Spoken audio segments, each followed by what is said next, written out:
Video के first part में मैंने आपको बताया था कि अगर कस्टमर एग्री हुआ तो हम इसका सेकंड पार्ट लेके आएंगे। तो कस्टमर एग्री हो चुका है और हमने इसके पार्ट्स मंगवा लिए हैं। आर्मेचर हमारे पास था ही और हमने इसका फील्ड कॉइल भी मंगवा लिया है। और आपको न्यूज़ तो मिल गई होगी कि कंपनी ने इसके फील्ड कॉइल और आर्मेचर दोनों चेंज कर दिए हैं।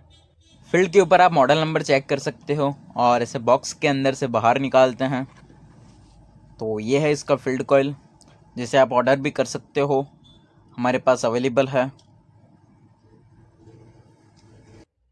नए आर्मेचर को इस कॉइल के अंदर लगा के देखते हैं तो इस कॉइल में आर्मेचर सही तरीके से फिट हो रहा है और रोटेट भी हो रहा है। बाकी जो पुराना फील्ड कॉइल है जो ग्राइंडर में लगा है उसके अंदर ये आर्मेचर टाइट है। तो चलिए फिर रिपेयरिंग स्टार्ट करते हैं। हमने इसको फिर से पैक करके रख दिया था तो अब इसे फिर से ओपन करना होगा। सबसे पहले इन कार्बन कवर को हटा लेंगे।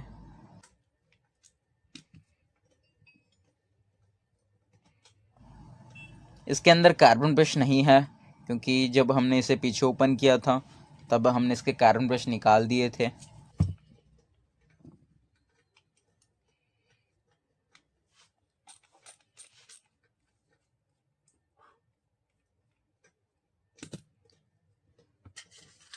अब हम सबसे पहले इसकी डब्बी को ओपन करेंगे तो इसके लिए एबी वॉशर को अलग कर देंगे।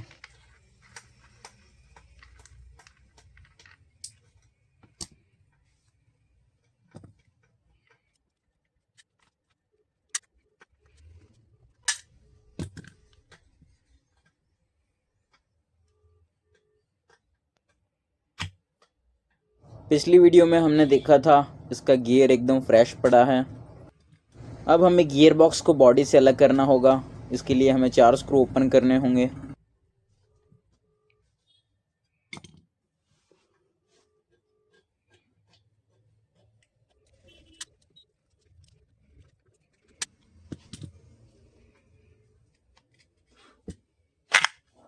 यह है इसका जला हुआ आर्मेचर, जिसकी वजह से ये रिपेयरिंग में आया था, जिसके कारण हमें फील्ड कॉइल भी चेंज करना होगा। अब हमें फील्ड कॉइल को बाहर निकालना होगा तो हमें बैक साइड से स्विच हैंडल को ओपन करना होगा ताकि जो भी वायरिंग है उन्हें हम स्विच से अलग कर सकें।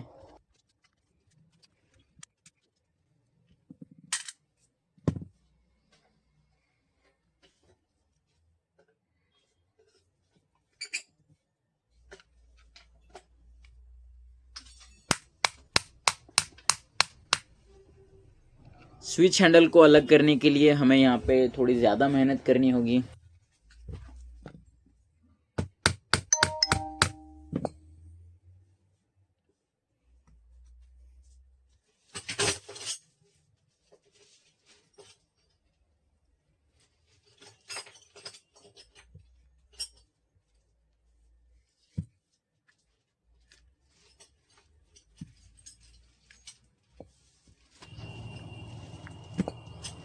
अब हम स्विच हैंडल को ओपन कर लेंगे और यहाँ पे अंदर कंपनी ने कुछ अलग ही जुगाड़ कर रखा है। इसके अंदर जो स्विच है वो जो नॉर्मल 801 मॉडल आता है उसी का स्विच है और यहाँ पे कुछ ऐसा जुगाड़ बना रखा है।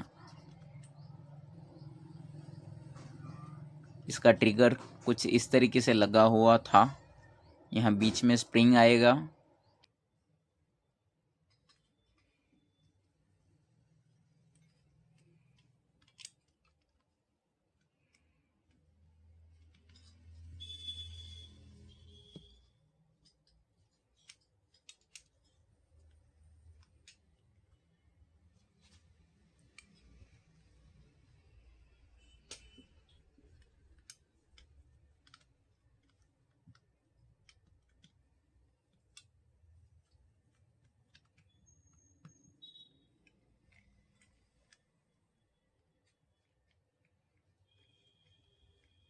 ये कुछ इस तरीके से काम करता है और यहाँ पे ये थोड़ा सा टाइट लग रहा है। इसका रीज़न सिंपल है, ये जीरी निकालने के लिए चल रहा है तो डस्ट के कारण ये चीज़ हुई होगी।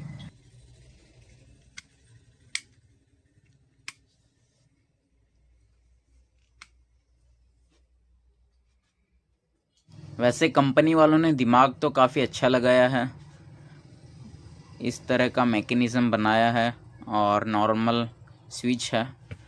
तो फ़िलहाल हम इसमें दिमाग नहीं लगाते, इसे रिमूव करते हैं और आगे की प्रोसेस पे जाते हैं। जैसा कि मैंने आपको बताया कि स्विच थोड़ा सा टाइट लग रहा है, तो यहाँ पे जो स्विच का ट्रिगर है वो सही से मूवमेंट नहीं कर रहा, तो लास्ट में हम इसे चेंज कर देंगे। स्विच के ऊपर की साइड आपको एक कंट्रोलर टाइप सा कुछ दिख रहा होगा। ये ग्राइंडर जब चलता है तो एकदम स्लो से हाई रोटेशन लेता है, मतलब धीरे धीरे चलेगा और हाई स्पीड पकड़ेगा। तो बस उसी चीज़ का ये कंट्रोलर है और इसकी वायरिंग कुछ ऐसी है। इसका एक वायर स्विच के साथ अटैच है, इसे हम रिमूव कर लेंगे।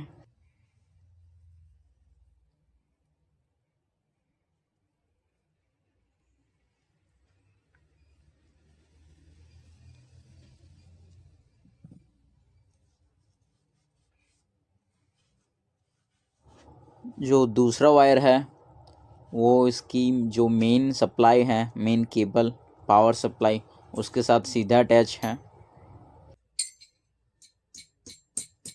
और जो तीसरा वायर है वो फील्ड कॉइल के साथ सीधा अटैच है।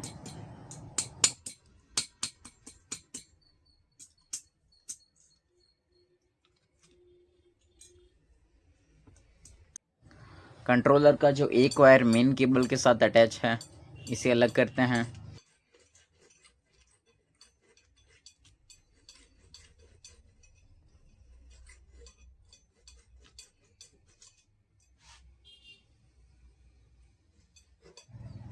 कॉइल के दो वायर कार्बन होल्डर में भी लगे हैं, इन्हें भी देख लेंगे कि ये किस टाइप से लगे हैं।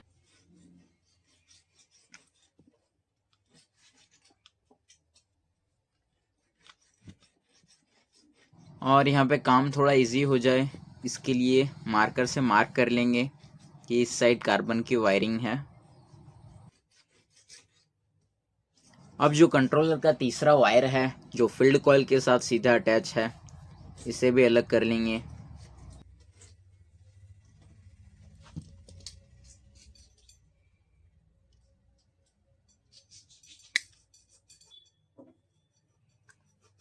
कंट्रोलर के तीनों वायर हमने अलग कर लिए हैं। जो ये ब्लू वाला है वो कॉइल के साथ अटैच था, रेड वाला स्विच के साथ, और ये ब्लैक वाला है वो मेन केबल के साथ। हैंडल को बॉडी से पूरा अलग कर देंगे।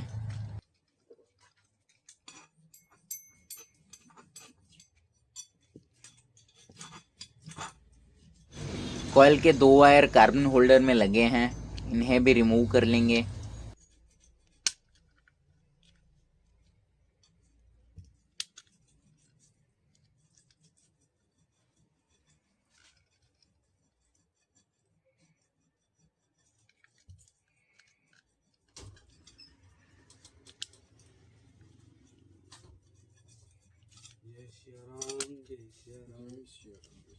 हमने सारी वायरिंग को अलग कर लिया है और अब कॉइल को निकालने के लिए हमें इस फील्ड कवर को बाहर निकालना होगा, जो बहुत ज़्यादा टाइट है।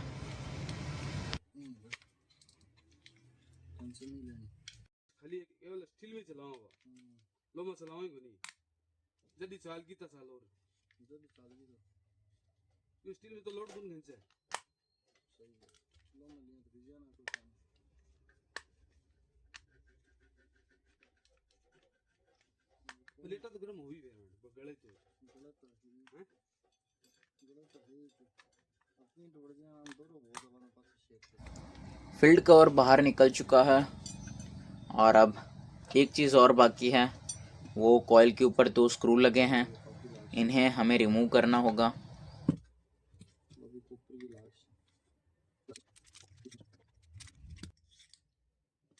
अब हमें ज़रूरत है एक लोहे की प्लेट की, ताकि हम इस बॉडी को उस प्लेट पे पीट सकें और फील्ड कॉइल को बाहर निकाल सकें।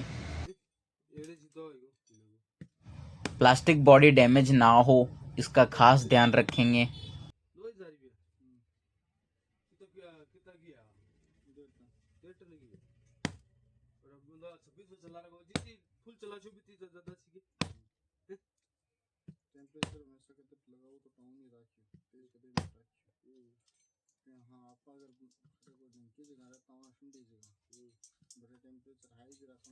इसके अंदर जो फील्ड कॉइल है वो एकदम सही है, पर अब इसका यूज़ कहाँ होगा और कब होगा वो भी पता नहीं।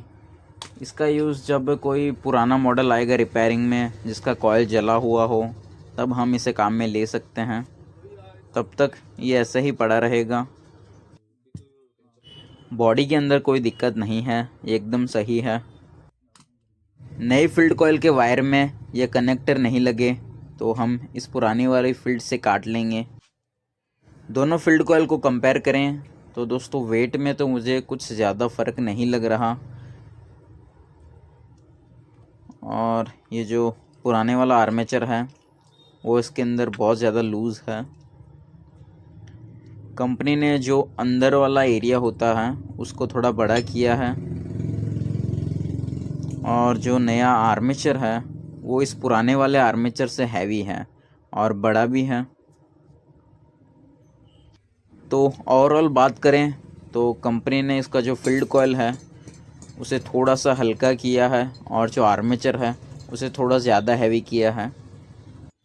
अब हम नए कॉइल को प्लास्टिक बॉडी के अंदर फिट करने वाले हैं, तो जो इसके वायर है उन्हें हम सीधे कर लेंगे ताकि बॉडी के अंदर इसे फिट करें तो दिक्कत ना हो।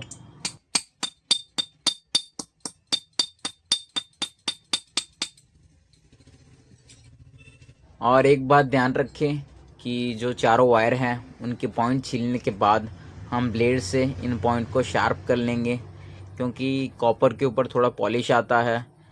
अगर हम इसे नहीं हटाएंगे तो प्रॉपर करंट फ्लो नहीं होगा।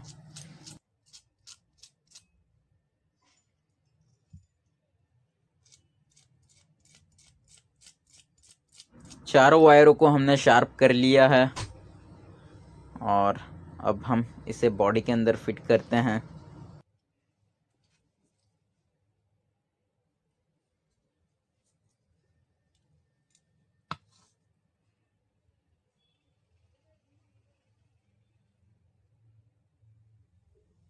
हमें इन चारों वायरों को बॉडी के बैक साइड से बाहर निकालना है, वो भी सही तरीके से। यहाँ पे मैं एक चीज़ नोटिस कर रहा हूँ, इसकी वायरिंग पुरानी वाली फील्ड कॉइल को लेके आते हैं तो इसकी वायरिंग और इसकी वायरिंग में थोड़ा फ़र्क है। नई वाले में जो कार्बन वाला वायर है वो लेफ़्ट साइड है और पुरानी वाली में राइट साइड। तो अब वायरिंग हमारे हिसाब से करनी होगी।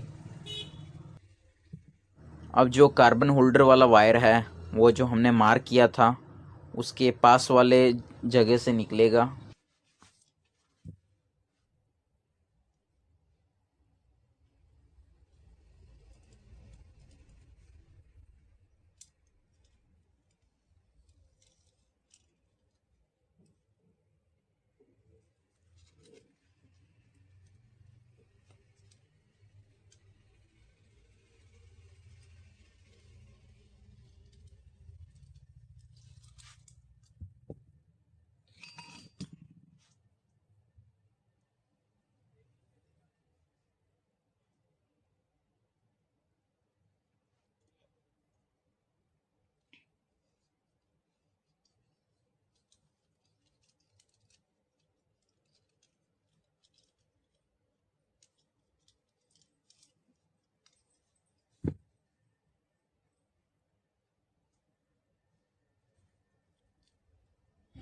चारों वायरों को हमने बैक साइड से बाहर निकाल लिया है।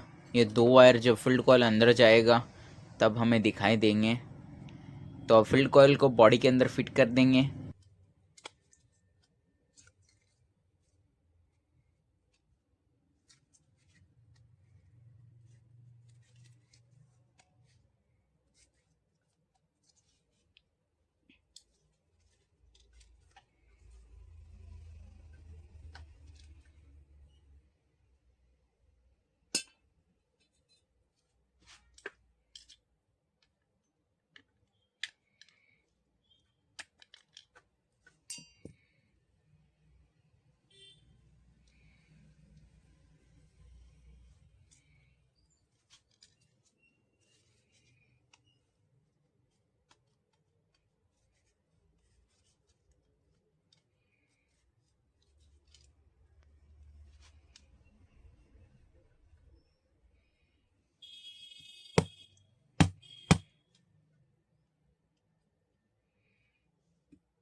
फील्ड कॉइल बॉडी के अंदर फिट हो चुका है और अब 2 स्क्रू लगा के इसे फिक्स कर देंगे।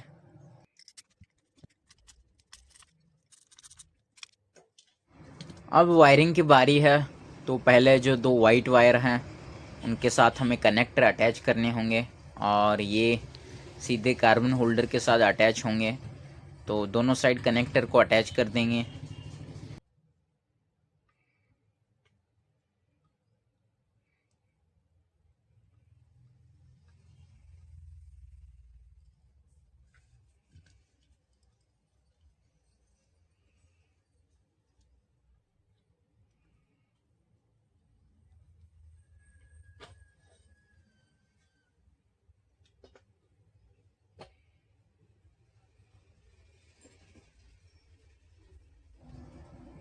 दोनों साइड हमने कनेक्टर अटैच कर लिए हैं और अब हम इन्हें कार्बन होल्डर के साथ अटैच कर देंगे।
अब हमें इन दोनों वायर को थोड़ा सा एडजस्ट करना है और आगे की वायरिंग की तरफ आगे बढ़ेंगे।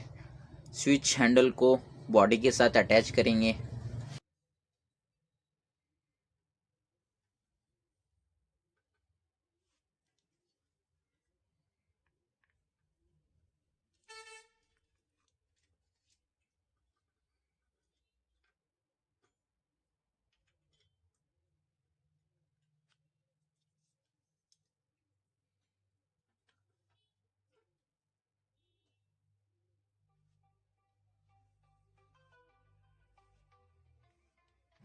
यहाँ पे स्विच हैंडल को सिलेक्ट करने में मुझे थोड़ा सा कन्फ्यूज़न हो रहा है, पर अब थोड़ा समझ में आया है।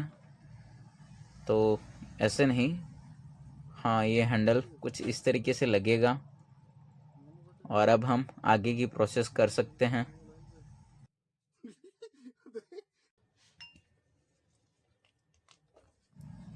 हमने पहले से चेक किया था, ये थोड़ा टाइट लग रहा है तो हमें इसे चेंज कर देना चाहिए, वही सही रहेगा क्योंकि अभी मशीन ओपन है।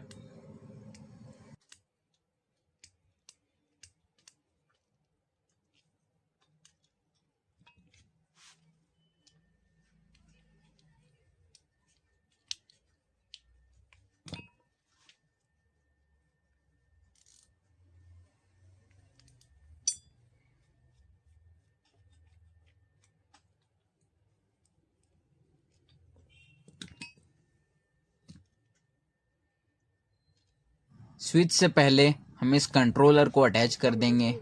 इसका जो ब्लू वाला वायर है वो कॉइल के साथ सीधा अटैच होगा, रेड वाला मेन स्विच के साथ, और जो ब्लैक वाला है वो मेन सप्लाई केबल के साथ।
यहाँ पर वायर की लेंथ थोड़ी छोटी पड़ रही है तो हमें टेप करने में दिक्कत होगी। तो हम जो ये सॉकेट है जिस पे मेन केबल फिक्स हो रखा है इसे ओपन करेंगे।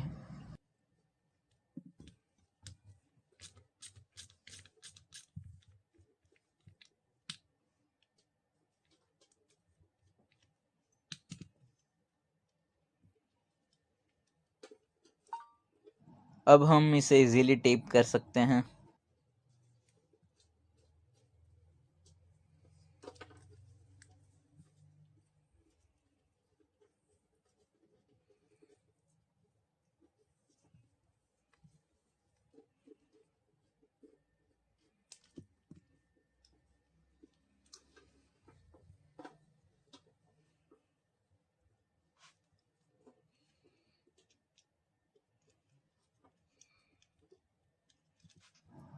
मेन केबल को फिर से फिक्स कर देंगे।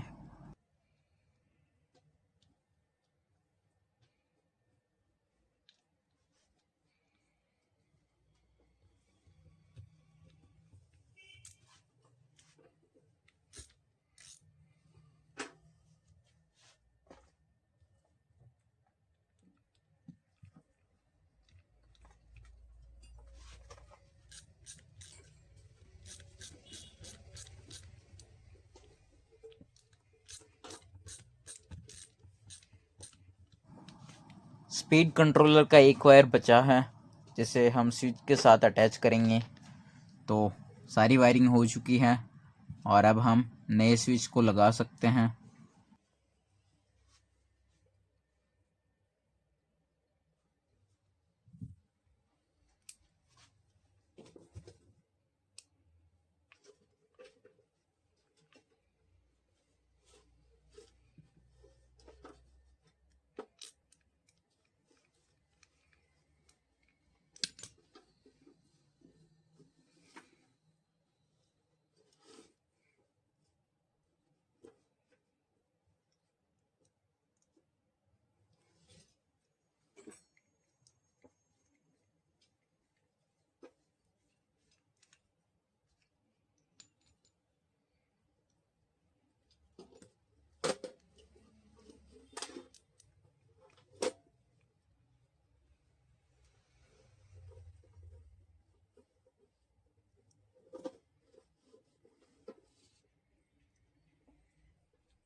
सारी वायरिंग हो चुकी है और अब कंट्रोलर स्विच इन्हें हमें सही तरीके से एडजस्ट करना है ताकि स्विच हैंडल इजीली बंद हो जाए।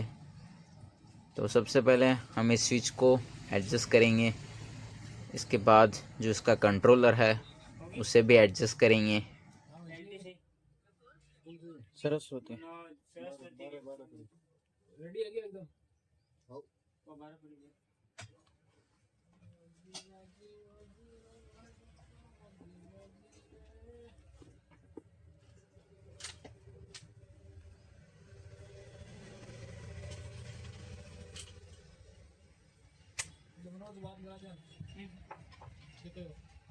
वायर को एडजस्ट करने में थोड़ा टाइम लग सकता है, पर हमें इस प्रोसेस को एकदम सही करना ज़रूरी है, क्योंकि अगर वायरिंग सही से एडजस्ट नहीं हुई और स्विच हैंडल सही से बंद नहीं होगा या हम स्विच हैंडल के जो स्क्रू हैं उसे जानबूझकर टाइट कर दें इसे सही से बिना बंद किए ही, तो अंदर से वायरिंग डैमेज भी हो सकती है।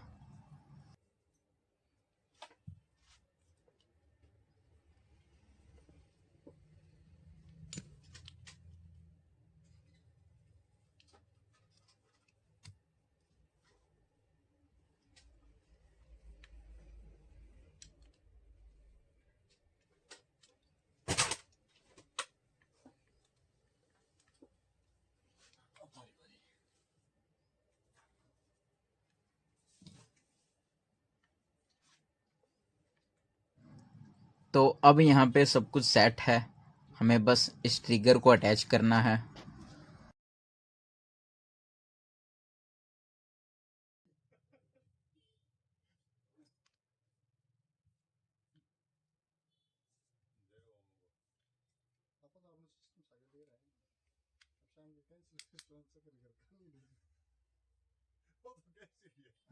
यहाँ पे ट्रिगर सही से काम कर रहा है, तो अब हम स्विच हैंडल को बंद कर सकते हैं।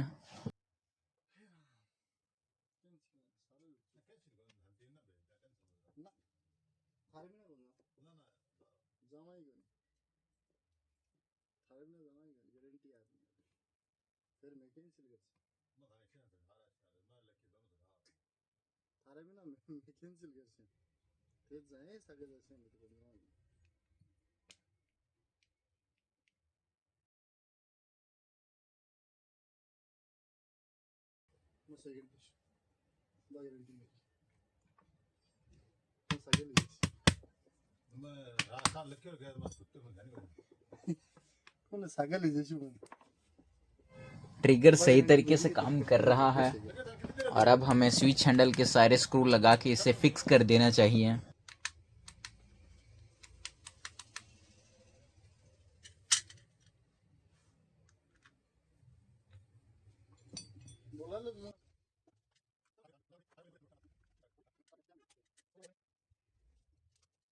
बैक साइड से सारा काम कंप्लीट हो चुका है और अब हमें इसके अंदर आर्मेचर को फिट करना है। अभी पुराने वाला आर्मेचर गियर बॉक्स के साथ अटैच है, तो हमें गियर बॉक्स को रिमूव करना होगा और नए आर्मेचर के साथ अटैच करना होगा। तो 10 नंबर चाबी का यूज़ करेंगे और आर्मेचर को इस गियर बॉक्स से अलग करेंगे। ये आर्मेचर जला हुआ है, ये हमारे किसी काम का नहीं है।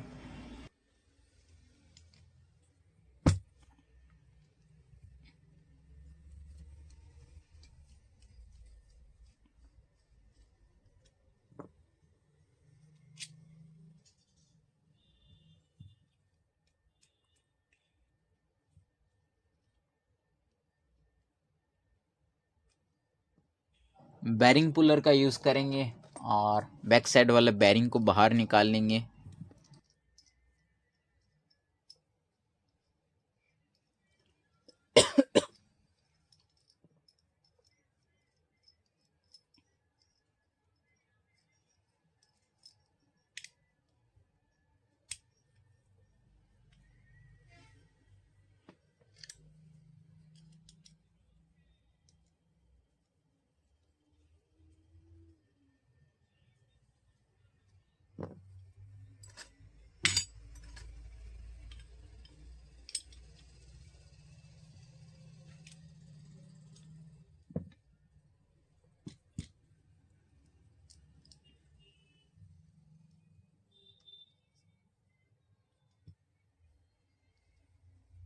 अब हम इस पैरिंग को नए आर्मेचर के साथ अटैच कर सकते हैं।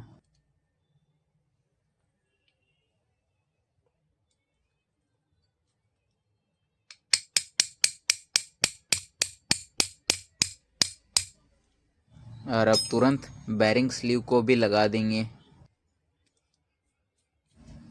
अब हम गियर बॉक्स को आर्मेचर के साथ अटैच कर सकते हैं।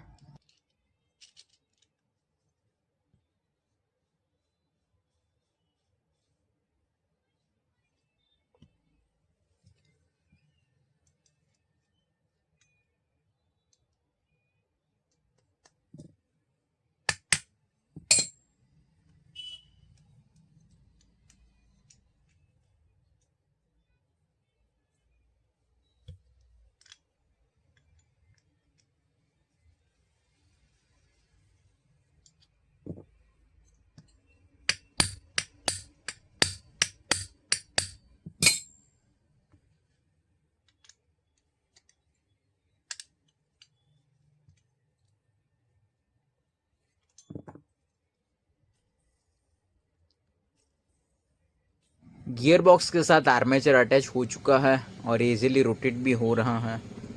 अब हमें फील्ड कवर को अटैच करना होगा, जो थोड़ा टाइट है।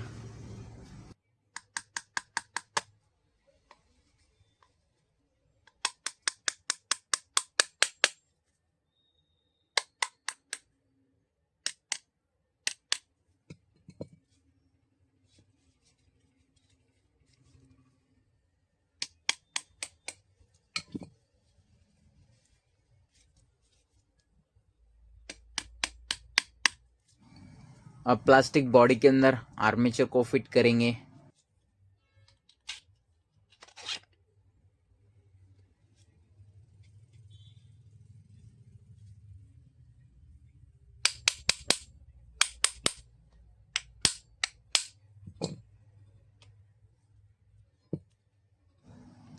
आर्मेचर रोटेट हो रहा है तो हमारी फिटिंग्स में कोई दिक्कत नहीं है।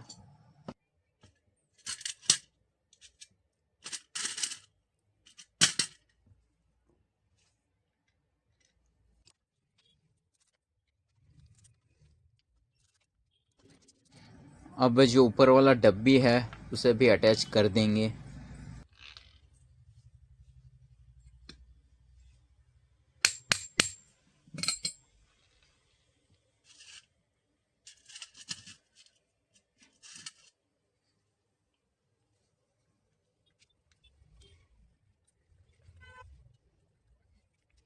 और अब सिर्फ एक चीज़ बाकी है, वो है इसके कार्बन ब्रश, जो थोड़े अलग लग रहे हैं। तो इन्हें देखते हैं। तो हमारे पास एक रॉकस्टार के ग्राइंडर का कार्बन पड़ा है, जो मेरे हिसाब से इसमें पूरा फिट हो जाएगा। तो इसे लगा के चेक करते हैं।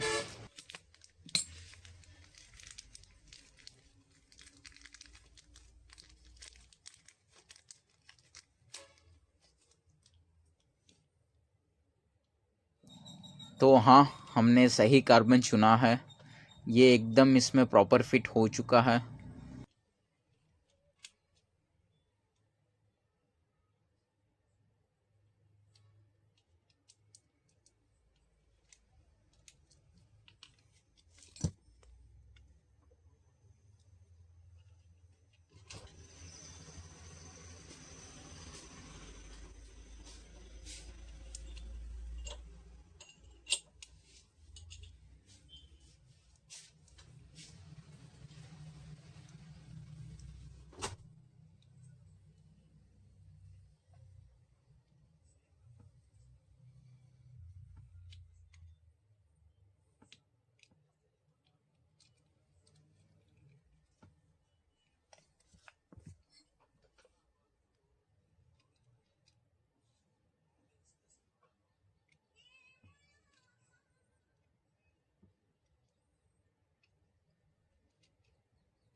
दोनों कार्बन होल्डर में कार्बन लग चुके हैं और अब इनके ऊपर ये प्लास्टिक कवर को अटैच कर देंगे।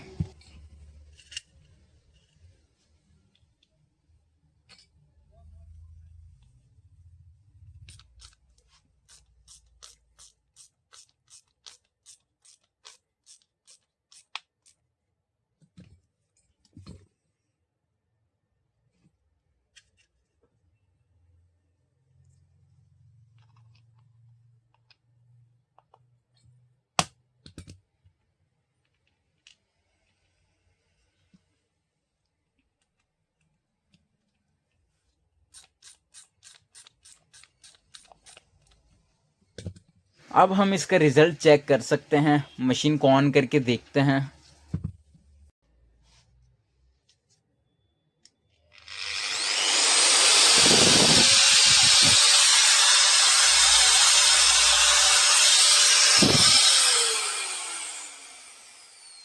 तो यहाँ पे मशीन सही तरीके से वर्क कर रहा है।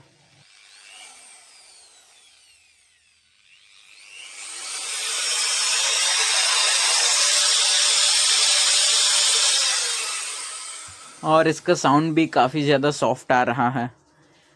तो मशीन को रिपेयर कर दिया है और दिक्कत आर्मेचर की थी। इसका फील्ड कॉइल एकदम सही है। तो मिलता है नेक्स्ट वीडियो में।